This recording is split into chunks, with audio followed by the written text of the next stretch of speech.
Some of the girls were sobbing and hugging each other, while others shrieked. The majority appeared at the very least shell-shocked. It was distress on a scale appropriate for some horrible disaster. Thankfully, however, I wasn't in a war zone or at the scene of a pile-up, but in a school hall filled with A-level students. What had provoked such hysteria? I dared express an opinion that went against their accepted way of thinking.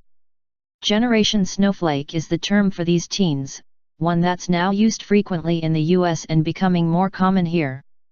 It describes a fragile, thin-skinned younger generation that can't cope with conflicting views, let alone criticism. Being faced by a roomful of weepy teenagers certainly isn't the only example of such behavior I could cite, but it's the most dramatic I have experienced. It happened when I was taking part in a debate at a North London school as director of the Institute of Ideas early last year. The subject under discussion was footballer Chade Evans, who was then a convicted rapist and had just been released from prison. He's since had his conviction quashed and is awaiting a retrial. His team, Sheffield United, had taken him back, and we were debating whether the subsequent furore was social justice or mob rule. I knew many wouldn't agree with my stance, which was that Evans had completed his sentence and should be able to return to his profession. But during the final Q&A all hell broke loose. I dared suggest, as eminent feminists have before me, that rape wasn't necessarily the worst thing a woman could experience. I expected robust discussion, not for them all to dissolve into outraged gasps of, "You can't say that." Their reaction shocked me. I take no pleasure in making teenagers cry, but it also brought home the contrast to previous generations of young people, who would have relished the chance to argue back.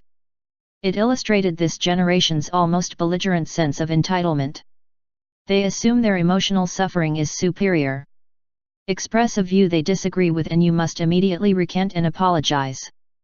But as I argue in my new book, I find that offensive. Generation Snowflake believe it's their right to be protected from anything they might find unpalatable. This mindset is particularly rife in universities. The examples are beyond parody: a National Union of Students conference banning clapping as it might trigger trauma. Please use jazz hands, delegates were told. The Edinburgh University student threatened with expulsion from a meeting after raising her hand in disagreement.